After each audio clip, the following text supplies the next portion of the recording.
एका निलंबित तलाठ्याच्या घरावर अज्ञात हल्लेखोरांनी गोळीबार केला आणि संपूर्ण शहरात खळबळ उडाली. पण या प्रकरणात आता मोठा ट्विस्ट आलाय, ज्यानं पोलीसही चक्रावून गेले आहेत.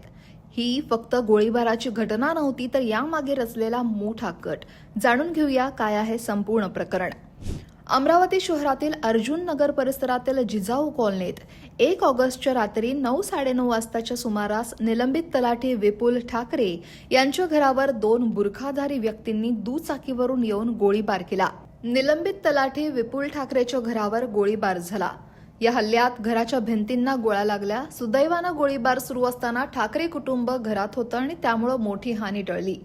दुचाकीवरून आलेल्या बुरखाधारी दोघांनी आपल्या घराच्या आवारात आणि आपल्या दिशेनं एकूण 2 गोळ्या झाडल्या अशी तक्रार विपुल ठाकरेच्या पत्नी आरती यांनी नोंदवली. घटनेची माहिती मिळताच गाडगेनगर पोलीस आणि गुन्हे शाखेचं पथक तात्काळ घटनास्थळी दाखल झालं. त्यांनी पंचनामा केला आणि परिसरातील सीसीटीव्ही फुटेज तपासायला सुरुवात केली. सुरुवातीला हा हल्ला नेमका कुणी केला, का केला हे मोठं गूढ बनलेलं. पोलिसांनी तपासाची चक्र फिरवली. सीसीटीव्ही फुटेज, तांत्रिक विश्लेषण आणि इतर पुराव्यांच्या आधारे तपास वेगानं पुढे सरकत होता. अवघ्या 24 तासात अमरावती गुन्हा शाखेनं या प्रकरणाचा छडा लावला आणि जे सत्य समोर आलं ते ऐकून सारेच हादरले. ही गोळीबाराची घटना बाहेरील हल्लेखोरांनी नाही, तर खुद्द निलंबित तलाठी विपुल ठाकरे यांनाच घडवून आणलेली. ज्याच्या घरावर गोळीबार झाला तोच या कटाचा मास्टर माइंड निघाला. पोलीस तपासात समोर आलं की विपुल ठाकरे याच्यावर यापूर्वीच एका महिलेवर अत्याचार आणि देशी कट्टा विक्रीसह फसवणुकीचे गंभीर गुन्हे दाखल आहेत आणि या प्रकरणात त्याला निलंबित करण्यात आलं होतं. पोलीस दप्तरी तो फरार म्हणून नोंदणीकृत होता. आपल्यावरच्या गुन्हेगारी खटल्यांमध्ये न्यायालयात आपली बाजू मजबूत करण्यासाठी आणि लोकांची सहानुभूती मिळवण्यासाठी विपुल ठाकरेनं हा खोटा हल्ला घडवून आणल्याचा कट रचला आणि यासाठी त्यानं चक्क 1.5 लाख रुपयांची सुपारी दिली.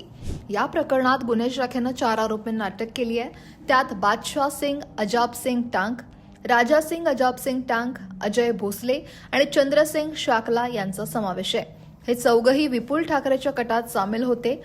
अटक केलेल्या आरोपींनी आपला गुन्हा सुद्धा कबूल केलाय. मात्र या प्रकरणाचा मुख्य सूत्रधार असलेला निलंबित तलाठी विपुल ठाकरे अजूनही फरार आहे. विशेष म्हणजे विपुल ठाकरे हा महिला अत्याचार आणि आम कायद्याअंतर्गत नोंद असलेल्या गुन्ह्यांचा आरोपी आहे. 2 जुलैला पथरोड पोलिसांनी एका तरुणाकडून देशी कट्टा जप्त केलेला, ज्यानं तो कट्टा विपुल ठाकरेकडून विकत घेतल्याची कबुली दिलेली. त्या गुन्ह्यासंदर्भात ठाकरेच्या अटकपूर्व जामिनावर 10 ऑगस्टला अचलपूर न्यायालयात सुनावणी होणार होती. न्यायालयात आपली बाजू मजबूत करण्यासाठी विपुल ठाकरेंना हा बनाव रचला असावा अशी शक्यता पोलिसांनी वर्तवली आहे. गुन्हे शाखे प्रमुख दिनेश दहातोंडे आणि अतुल वर यांच्या नेतृत्वातील पथकानं ही उकल केली आहे. पोलीस त्याचा कसून शोध घेतात आणि त्याला लवकरच अटक केली जाईल अशी माहिती गुन्हे शाखेने दिली आहे. त्याच्या अटकेनंतरच या कटामागचं आणखी अनेक रहस्य हे उलगडली जातील अशी शक्यता आहे. Bureau report, लोकमत.com.